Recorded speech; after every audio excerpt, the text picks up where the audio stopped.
الحمد لله ذي العزة والعلاء رب العالمين والصلاة والسلام على سيد الأنبياء والمرسلين والعاقبة للمتقين أما بعد فأعوذ بالله من الشيطان الرجيم بسم الله الرحمن الرحيم قل إن كنتم تحبون الله فاتبعوني يحببكم الله صدق الله مولانا العظيم إن الله وملائكته يصلون على النبي يا أيها الذين آمنوا صلوا عليه وسلموا تسليما اللهم صل على سيدنا ومولانا محمد وعلى آل سيدنا ومولانا محمد وبارك وسلم وصل عليه الصلاة والسلام عليك يا سيدي يا رسول الله الصلاة والسلام عليك يا سيدي يا حبيب الله الصلاة والسلام عليك يا سيدي يا شفيع المذنبين وعلى آلك وأصحابك يا سيدي يا رحمة للعالمين بعد حمد و صلات لائق عزت و تکریم جمیع احباب سمین الوقار محبت الہی کے عنوان پر ہماری گفتگو جاری تھی. آج بھی اسی خوبصورت عنوان کو آگے بڑھائیں گے. اللہ کریم ہمیں اپنا حقیقی پیار نصیب فرمائے اور اسی محبت میں اللہ ہمیں ایمان والی موت عطا فرمائے. آقا حضور رحمت عالم صلی اللہ تعالیٰ علیہ وآلہ وسلم کی زندگی کے شب و روز اللہ کی محبت کے اندر گزرتے تھے. آپ کی خلوتیں، آپ کی جلوتیں، آپ کی عبادتیں، آپ کی محفلیں، آپ کی نمازیں، آپ کی دعائیں، ہر چیز سے اللہ کی محبت وہ نمایاں نظر آتی تھی. آج نبی کریم علیہ السلام کی دو دعائیں جو آپ اکثر اللہ کے دربار کے اندر مانگا کرتے تھے، ان دعاؤں کے اندر بھی اللہ کی محبت کو واضح انداز میں دیکھا جا سکتا ہے. اور نبی کی جتنی مانگی گئی دعائیں ہوتی ہیں وہ تعلیم امت کی خاطر ہوتی ہیں. امت کو یہ سکھانا مقصود ہوتا ہے کہ تم نے اللہ کے دربار میں کیسے مانگنا ہے. چونکہ نبیوں کا اللہ کے ساتھ جو رابطہ وہی کا ہے، وہ تو اس لذت کو سمجھتے ہیں اور اللہ کے دربار کے اندر آہوزاریاں کرتے ہیں اور اللہ کے دربار سے مانگتے ہیں. تو اسی تناظر کے اندر وہ امتیوں کو بھی سمجھاتے ہیں کہ تم نے کلمہ پڑھا ہے، تم نے رب کو رب مانا ہے، تم مسلمان ہو، میرے غلام ہو، تو تم اللہ کے دربار کے اندر ہاتھ اٹھا کر دعائیں مانگا کرو. اور یہ خاص کرم ہے رسول اللہ صلی اللہ تعالیٰ علیہ وآلہ وسلم کا اس امت پر. اس سے پہلے جتنی امتیں گزری ہیں، امتیوں میں سے کسی کو اللہ کے دربار میں ڈائریکٹ مانگنے کی اجازت نہیں تھی. اگر کسی نے کچھ مانگنا ہوتا تو وہ اپنے نبی کے پاس آتا تھا. آپ نے بے شمار واقعات سنے ہیں. بارش کی ضرورت تھی تو امتیوں نے خود نہیں مانگی بلکہ نبی کے پاس گئے. رزق کی ضرورت تھی تو امتیوں نے خود نہیں مانگا، نبی کے پاس گئے. بیٹوں کی ضرورت تھی تو امتیوں نے خود نہیں مانگا، نبی کے پاس گئے. تو پہلے ہوتا ہی یہ تھا کہ کسی کو یہ اجازت ہی نہیں تھی کہ سوائے نبیوں کے اللہ کے دربار میں ہاتھ اٹھا سکے، مانگ سکے. یہ شان اللہ نے اس امت کو رسول اللہ کے صدقے عطا فرمائی ہے. رسول اللہ تو مانگتے ہی مانگتے تھے. حضور رحمت عالم نے امت کے ہر فرد کو مانگنے کا سلیقہ عطا فرما دیا. اب کوئی بندہ بھی ہو وہ ہاتھ اٹھائے، وہ اللہ کے دربار میں عرضی پیش کر سکتا ہے. نیک، صالح، تقوی دار، پرہیزگار، اس کی کوئی قید نہیں. کلمہ پڑھنے والا ہو. یہی وجہ ہے باقاعدہ روایات کے اندر موجود ہے کہ جب ہم اللہ کی بارگاہ میں ہاتھ اٹھاتے ہیں مانگنے کے لیے، اگلا عنوان جدا ہے، وہ کیا دے گا، ہم کیا مانگیں گے، قبول ہوگا قبول نہیں ہوگا، جو مانگ رہے ہیں ہمارے لیے بہتر ہے یا بہتر نہیں ہے، یہ عنوان سارے علیحدہ ہیں۔ جیسے ہی کوئی رسول اللہ کا غلام اللہ کے دربار میں یوں اپنے ہاتھ اٹھاتا ہے تو اللہ فوراً اس کے ہاتھ میں ایک رحمت داخل فرما دیتا ہے۔ یہی وہ رحمت ہوتی ہے کہ جب دعا ختم ہوتی ہے تو ہم اپنے چہروں کے اوپر ہاتھ پھیرتے ہیں تاکہ اس رحمت کا حصہ ہمارے چہرے کو میسر آئے۔ تو نبی محترم جناب محمد رسول اللہ صلی اللہ تعالیٰ علیہ وآلہ وسلم نے خود دعائیں کر کے، خود لفظ بول کے امت کو سکھایا کہ اللہ کے دربار میں مانگنے کا سلیقہ کیا ہے اور طریقہ کیا ہے۔ آج دو دعائیں سب سے پہلے ہم سیکھتے ہیں۔ آقا حضور رحمت عالم صلی اللہ تعالیٰ علیہ وآلہ وسلم اللہ کے دربار کے اندر یہ دعا اکثر مانگا کرتے تھے، اللہم انی اسألک الرضا بعد القضاء، اے اللہ میں تجھ سے قضا کے بعد رضا کا سوال کرتا ہوں۔ قضا کہتے ہیں تقدیر کو، جو میرے متعلق لکھا ہے، جو میری تقدیر میں ہے اور وہ تقدیر وارد ہو گئی، تو اب اگر وہ آزمائش ہے، اگر وہ امتحان ہے، تو رسول اللہ کے دربار میں دعا کرتے ہیں کہ اے اللہ مجھے اس قضا پر راضی رکھنا۔ چونکہ بعض اوقات امتحانوں میں بندہ فیل ہو جاتا ہے، آزمائشوں میں بندہ فیل ہو جاتا ہے اور بندہ گننے لگ جاتا ہے، فلاں کو تو کچھ نہیں ہوا، فلاں بھی سکھی ہے، فلاں بھی سکھی ہے، یہ ساری آزمائشیں میری طرف کیوں آئی ہیں، یہ سارے امتحان میری طرف کیوں آئے ہیں؟ تو امتحانوں کا آنا اور پھر امتحانوں میں کامیاب ہونا یہ بہت بڑی رحمت مابی ہوتی ہے۔ تو رسول اللہ کے دربار کے اندر اکثر یہ دعا کرتے تھے کہ اے اللہ میں تجھ سے قضا کے بعد تیری رضا کا سوال کرتا ہوں، اے اللہ جو بھی امتحان مجھ پر ڈالے مجھے اس امتحان میں راضی رہنے کی توفیق عطا فرمانا۔ اب یہ خالی دعا نہیں تھی بلکہ رسول اللہ نے عملی طور پر بھی اس دعا کا لوگوں کو بتایا۔ جب رسول اللہ صلی اللہ تعالیٰ علیہ وسلم کے پیارے بیٹے حضرت ابراہیم آپ کا وصال ہوا تو رسول اللہ نے اپنے بیٹے کی لاش کو اپنے ہاتھوں پر اٹھایا ہوا تھا، اور جیسے باپ اپنے بیٹے سے محبت کرتا ہے وہ محبت فطری ہے، ہر باپ کے دل کے اندر ہے اور ہر ماں کے دل کے اندر ہے، اور وہ اللہ نے داخل کی ہوئی ہے۔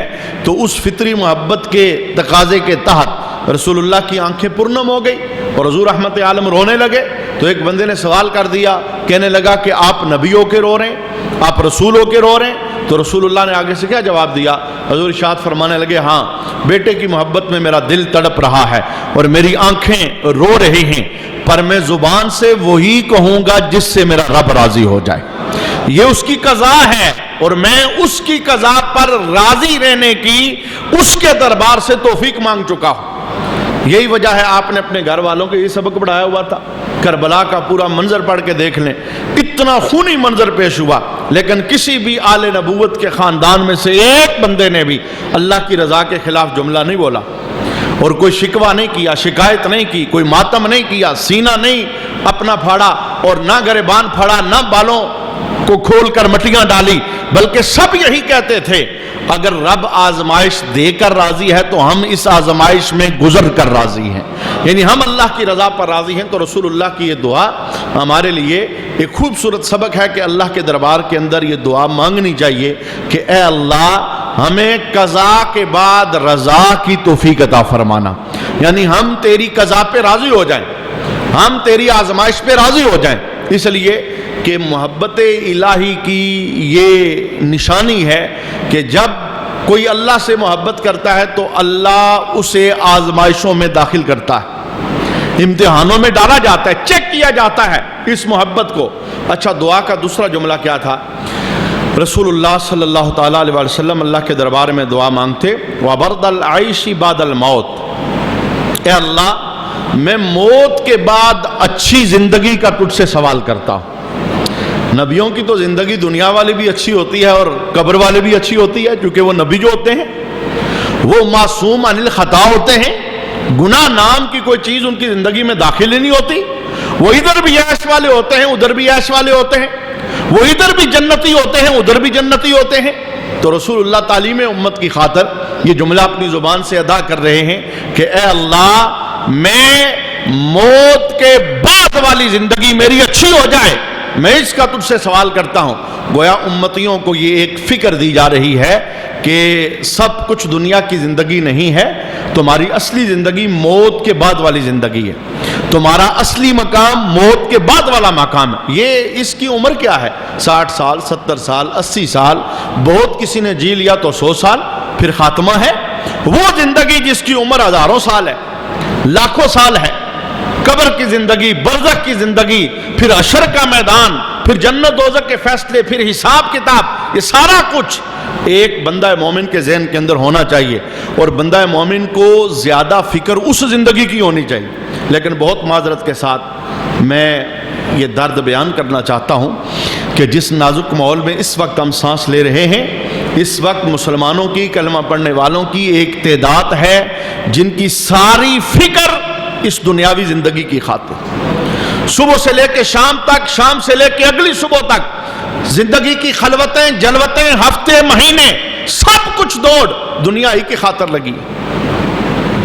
اب ظاہر ہے جب آخری زندگی کو بہتر بنانا ہے، قبر والی زندگی کو بہتر بنانا ہے، تو اس کے لیے کچھ کرنا پڑے گا۔ خالی یہ تو نہیں زبان سے جملہ نکالے بندہ تو زندگی بہتر ہو جائے آخرت والی۔ اور آپ سب کو یہ پتہ ہے کہ جو دنیا کی زندگی ہے یہ بیج ڈالنے کا نام ہے، اور آخرت کی زندگی اس بیج کی جو ہم نے دنیا کے اندر ڈال کر محنت کی ہے، اس سے جو فصل ملے گی وہ کاٹنے کا نام۔ آخرت کی زندگی دنیا کی زندگی کا پرتا اور عکس ہے، ادھر جیسے زندگی بسر کی ویسے ادھر جا کر نتیجہ ملے گا۔ تو رسول اللہ صلی اللہ علیہ وسلم کے جملہ یہ امتیوں کے لیے ایک نصیحت ہے، ایک عبرت ہے۔ حضور رحمت عالم نبی ہو کر، رسول ہو کر، اللہ کے محبوب ہو کر، جنت کے مالک ہو کر، حوض کوثر کے مالک ہو کر اللہ کے دربار میں یہ دعا مانگتے ہیں، اے اللہ وَبَرْدَ الْعَيْشِ بَعْدَ الْمَوْتِ، میں تجھ سے دنیا کے بعد والی اچھی زندگی کی دعا مانگتا ہوں اور سوال کرتا ہوں، وہ میری زندگی بہتر ہو جائے، یعنی موت والی زندگی، حشر والی زندگی، قبر والی زندگی۔ اور جس بندے کو دنیا کے اندر رہتے ہوئے آخرت کی فکر نہیں ہوتی، آخری وقت اس کا ایمان برباد ہو جانے کا خطرہ ہوتا ہے۔ ہم بے شک اپنی جان چھڑائیں اور اپنے دماغ کو اس طرف نہ لے کے جائیں کہ کیا ہوگا دیکھ لیں گے، باقی بھی تو مرے ہیں، ہم بھی مر جائیں گے، جب مریں گے تو دیکھیں گے، ابھی تو کچھ بھی نہیں ہے۔ یہ ساری سوچیں شیطان کی طرف سے۔ اچانک اس دنیا کو چھوڑنا ہے، لہٰذا اس دنیا میں رہتے ہوئے اس جگہ کی فکر جو حقیقی مقام ہے، جہاں ہم نے جانا ہے، جو جائے قرار ہے، جہاں نبی چلے گئے، رسول چلے گئے، بڑے بڑے لوگ دنیا چھوڑ کے وہاں پہنچ گئے ہیں، اور جو دنیا میں آئے ہیں انہوں نے بھی وہاں پر جانا ہے۔ تو دنیا کے اندر اللہ نے ہمیں بھیجا ہی جاگنے کے لیے، اور ادھر اگر غفلت کے پردے پڑے رہے، ادھر ہم جاگے نہ، اور ادھر ہم نے اس زندگی کی فکر نہ کی، بہت مشکل ہو جائے گا۔ رسالت مآب صلی اللہ تعالیٰ علیہ وآلہ وسلم کی دعا کا تیسرا جملہ جو اللہ کے ساتھ محبت کا ایک خوبصورت، نمایاں اور واضح کردار ہے۔ رسول اللہ دعا کے اندر کیا اللہ کے دربار میں مانگتے تھے؟ وَلَذَّةَ النَّظْرِ إِلَىٰ وَجْهِكَ الْكَرِيمِ، اے اللہ میں تجھ سے تیرے دیدار کی لذت کا سوال کرتا ہوں۔ اچھا، اللہ کا دیدار کہاں ہوگا؟ دنیا میں؟ نبی کریم علیہ السلام کو تو ہوا ہے، لیکن ہم جو اللہ کے بندے ہیں، ہم میں سے کسی کو دنیا کے اندر اللہ کا دیدار نہیں ہوگا۔ اللہ کا دیدار کہاں ہوگا؟ رب کے دیدار کے لیے مرنے کی ضرورت ہے، یعنی مرنا پڑے گا۔ جب تک زندہ ہے تب تک رب کا دیدار۔ تو رسول اللہ اللہ کے دربار میں، اب یہ اللہ سے محبت ہے، یہ سوال کرتے تھے وَلَذَّةَ النَّظْرِ إِلَىٰ وَجْهِكَ الْكَرِيمِ، اے اللہ میں تجھ سے تیرے دیدار کی لذت کا سوال کرتا ہوں۔ صرف نبی کریم علیہ السلام وہ شخصیت ہیں جنہیں دنیا کے اندر اللہ نے اپنا دیدار کروایا ہے۔ نبی کریم علیہ السلام کے علاوہ کسی نبی کو بھی یہ شرف حاصل نہیں ہوا۔ پیارے پیغمبر حضرت ابراہیم، آپ کا جس وقت آخری ٹائم آیا نا، یعنی آپ دنیا سے جانے لگے، تو موت کا فرشتہ روح لینے کے لیے ابراہیم خلیل اللہ کے دربار کے اندر حاضر ہوا. تو آپ نے موت کے فرشتے کو دیکھا تو آپ نے ایک جملہ بولا. حضرت ابراہیم کہنے لگے کہ اے موت کے فرشتے، اے ملک الموت، یہ بتا کیا خلیل اپنے خلیل کو موت دیتا ہے؟ چونکہ حضرت ابراہیم نا اللہ کے خلیل تھے اور اللہ کے ساتھ آپ کی بڑی دوستی تھی، بڑی محبت تھی، بڑا پیار تھا. سارے نبی بڑے پیارے ہوتے ہیں لیکن قرب خاص اللہ نے جناب ابراہیم کو عطا فرمایا تھا. تو آپ نے کہا کہ اے ملک الموت، یہ بتاؤ کیا خلیل بھی اپنے خلیل کو موت دیتا ہے؟ میں تو اللہ کا پیارا ہوں، خلیل ہوں، مقرب ہوں، اب تم میری روح نکالنے آئے ہو. جس وقت رب کائنات نے یہ بات پیارے ابراہیم کی زبان سے سنی نا تو اللہ نے وحی فرمائی. اور وحی کے خوبصورت لفظ کیا تھے؟ رب کائنات نے ارشاد فرمایا کہ پیارے ابراہیم یہ بتاؤ کیا محب اپنے محبوب کی ملاقات کو ناپسند کرتا ہے؟ یعنی میرے ساتھ پیار ہے تو میرے ساتھ ملاقات نہیں کرنی، میرا دیدار نہیں کرنا، میرے پاس نہیں آنا. تو جناب ابراہیم نے پھر سوچا اچھا یعنی موت ملاقات رب کا ذریعہ ہے. تو آپ نے کیا کہا موت کے فرشتے کو؟ آپ نے کہا جلدی کر، میری روح قبض کر، میں رب سے ملنا چاہتا ہوں. اب مسلمان کے لیے موت یہ ملاقات رب کا ذریعہ ہے، یہ ملاقات یار کا ذریعہ ہے. یہ دنیا کی زندگی میں جو بندے نے آزمائشیں کاٹی ہیں، جو صبر کیا ہے، جو شریعت کی پاسداری کی ہے، یہ رزلٹ اللہ کے دربار سے لینے کا ذریعہ ہے. تو رسالت مآب صلی اللہ تعالیٰ علیہ وسلم اللہ کے دربار کے اندر یہ دعا مانگا کرتے تھے کہ اے اللہ میں تجھ سے تیرے دیدار کی لذت کا سوال کرتا ہوں. اور ہمیں یہ دیدار کب ملے گا؟ جب مریں گے تو. اور مسلمانوں کی اکثریت ایسی ہے مرنے کے لیے وہ تیار نہیں ہے.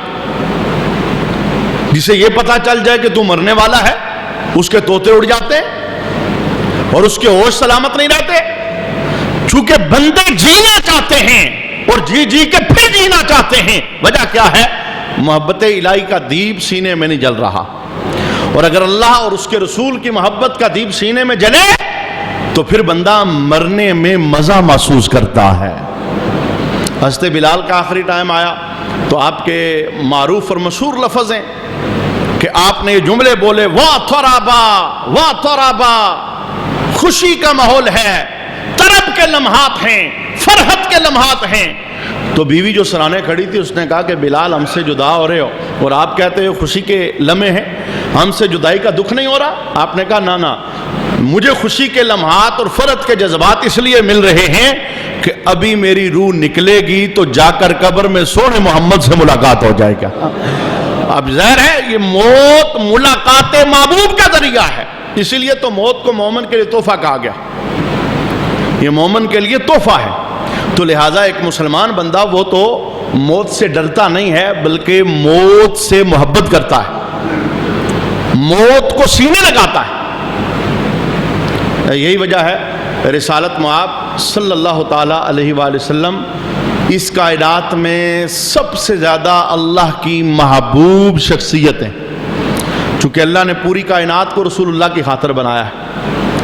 اور جس وقت رسالت مآب صلی اللہ تعالیٰ علیہ وآلہ وسلم کا آخری وقت آیا تو آپ نے اللہ کے دربار میں جانے کو پسند کیا.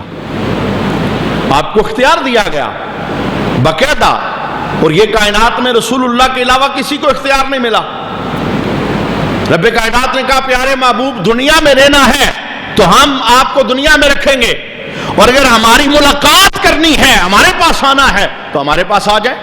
رسول اللہ نے بڑے مجمع میں اعلان کیا، کہا اللہ نے ایک بندے کو اختیار دیا کہ دنیا میں رہنا ہے یا اللہ سے ملاقات کرنی ہے، تو اس بندے نے دنیا چھوڑ کے رب سے ملاقات کو پسند کر لیا ہے، اور محبوب سے ملاقات کر کے خوش ہوتا ہے. تو رسالت مآب صلی اللہ تعالیٰ علیہ وآلہ وسلم آپ اپنی دعا کے اندر یہ تیسرا جملہ بولا کرتے تھے کہ اے اللہ میں تجھ سے تیرے دیدار کی لذت کا سوال کرتا ہوں. دعا کا چوتھا اور آخری جملہ حضور رحمت عالم صلی اللہ تعالیٰ علیہ وسلم یہ دعا کرتے تھے وَالشَّوْقَ إِلَىٰ لِقَائِكَ، اے اللہ میں تجھ سے تیری ملاقات کے شوق کی دعا کرتا ہوں.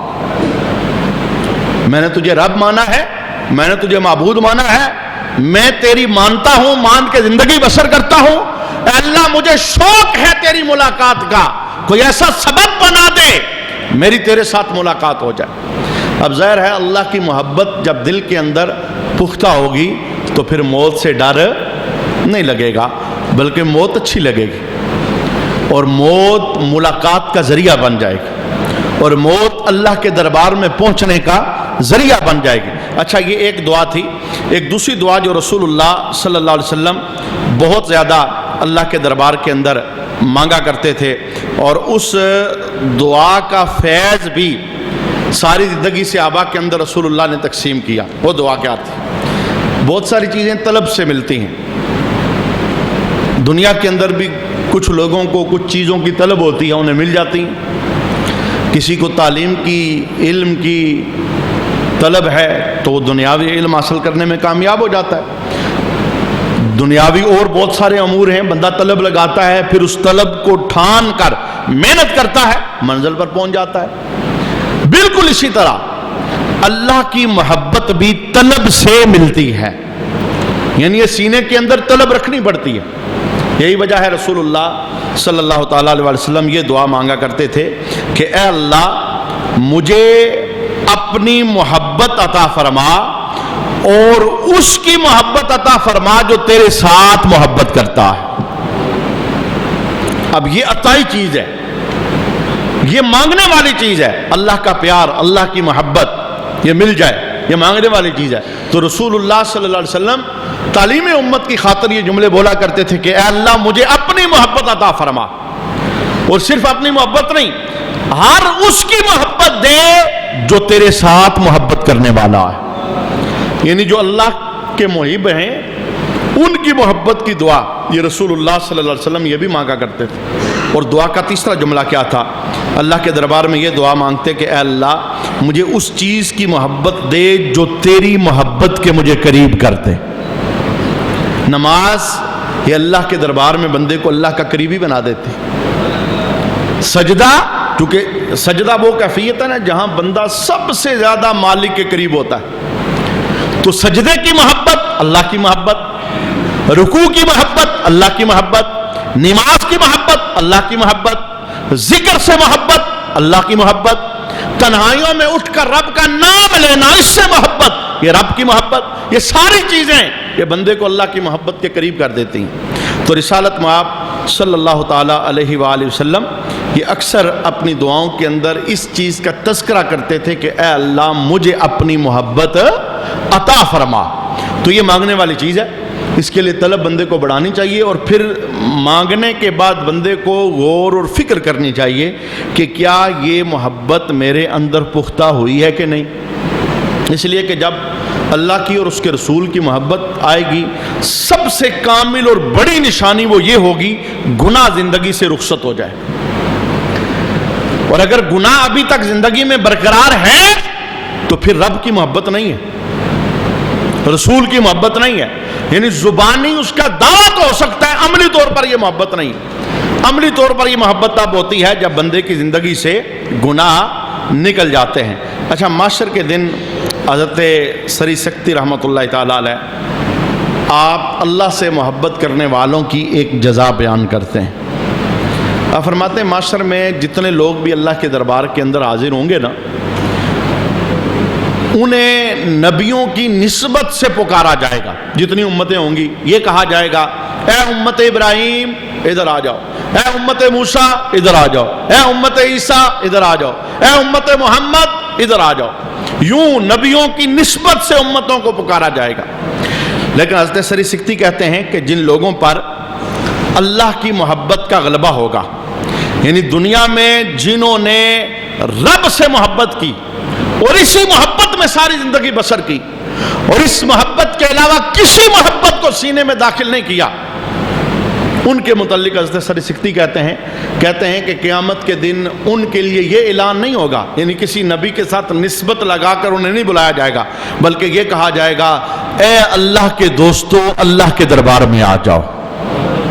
یعنی یہ محبت الہی، اس کا ایک نمایاں فرق بزم حشر کے اندر وہ بندے کو میسر آئے گا اور حضرت سری سکتی کہتے ہیں کہ جس وقت یہ اعلان ہوگا نا کہ اے اللہ کے دوستو، اے اللہ سے محبت کرنے والوں، اللہ کے دربار میں آ جاؤ، تو جو اللہ کے محب ہیں ان کے دل پھٹ جائیں گے. یعنی اس محبت کی جزا جس وقت وہ سنیں گے کہ آج اللہ ہمیں اپنے دربار میں بلا رہا ہے. یہی وجہ ہے حضرت داؤد پیغمبر، دیکھیے جس سے بندے اللہ سے محبت کرتے ہیں نا تو اللہ بھی بندوں سے بڑی محبت کرتا ہے، اور اس محبت کی نشانیاں وہ انسان کے وجود کے اندر زندگی میں نظر آتی ہیں. تو حضرت داؤد پیغمبر آپ اللہ کے دربار کے اندر ایک سوال کرتے ہیں تو اللہ تعالیٰ اس سوال کا جواب دیتا ہے. وہ سوال سنیے اور اس کا جواب سنیے. سوال یہ تھا، آپ نے پوچھا کہ اے اللہ یہ بتا کہ بندے تیرے ساتھ جب محبت کرتے ہیں تو تو بندوں کے ساتھ کیسے پیار کرتا ہے؟ تو اللہ تعالیٰ نے ان بندوں کا پہلے نام لیا کہ جو اس کا دربار چھوڑے ہوئے ہیں. اللہ تعالیٰ نے کہا کہ پیارے داؤد، جو میرا دربار چھوڑ دیتے ہیں نا، میں سب سے زیادہ ان سے پیار کرتا ہوں. کیوں؟ وہ میرے بندے ہیں. جو روح گرداں ہو جاتے ہیں، جو میرا در چھوڑ دیتے ہیں، میں ان سے محبت کرتا ہوں، پیار کرتا ہوں. میں منتظر رہتا ہوں کہ کب پلٹ کے بندہ میرے دربار میں آ جائے گا. تو جناب داؤد نے پوچھا کہ مولا، اگر روح گرداں بندوں سے جو تیرا در چھوڑ جانے والے ہیں ان سے تیرا اتنا پیار ہے، تو جو تیرے در پہ سر ڈال کے رکھتے ہیں ان سے تیرا پیار کتنا ہوگا؟ تو رب کائنات نے کہا پیارے داؤد، ہم نے اسی لیے آپ کو بتایا ہے کہ جو در چھوڑ جانے والے ہیں اگر ان سے ہمارا پیار اتنا ہے تو جو سر در پہ رکھتے ہیں ہم انہیں کتنا عطا فرماتے ہوں گے. اب یہی وجہ ہے اللہ تعالیٰ نافرمانیوں کے باوجود اپنی نعمتیں واپس نہیں لیتا. نعمتیں ساری اسی نے دی ہیں نا، آنکھ، زبان، کان، ہر چیز اس نے عطا فرمائی. نافرمانیاں بندے کرتے ہیں، گناہ کرتے ہیں، لیکن اللہ تعالیٰ کوئی نعمت واپس یہ بھی نہیں کہتا آج سورج نہیں بیچتا، یہ بھی نہیں کہتا میری زمین سے نکل جاؤ، یہ بھی نہیں کہتا کہ آج رات نہیں پڑے گی. کوئی نعمت واپس نہیں لیتا، برابر نعمتوں کا فائدہ بندوں کو دے رہا ہے. تو اگر نافرمانوں کو وہ اتنا نوازتا ہے تو جو فرمانبردار ہیں اللہ انہیں کتنا عطا فرماتا ہوگا. یہی وجہ ہے رسالت مآب صلی اللہ تعالیٰ علیہ وآلہ وسلم کی حدیث شریف ہے محبت کے متعلق. حضور ارشاد فرماتے ہیں من احب لقاء اللہ احب اللہ لقاءہ. فرمایا جو بندہ اللہ سے محبت کی وجہ سے ملاقات پسند کرتا ہے اللہ بھی اس سے ملنا پسند کرتا ہے. یعنی جس کے سینے میں اللہ کا پیار ہے، اللہ کی محبت ہے، وہ پسند کرتا ہے کہ میری ملاقات اللہ سے ہو، میں اللہ کے دربار میں پہنچ جاؤں، مجھے اللہ کا دیدار مل جائے. تو رسول اللہ ارشاد فرماتے ہیں کہ الجزاء الاحسان الا الاحسان، احسان کا بدلہ احسان ہے.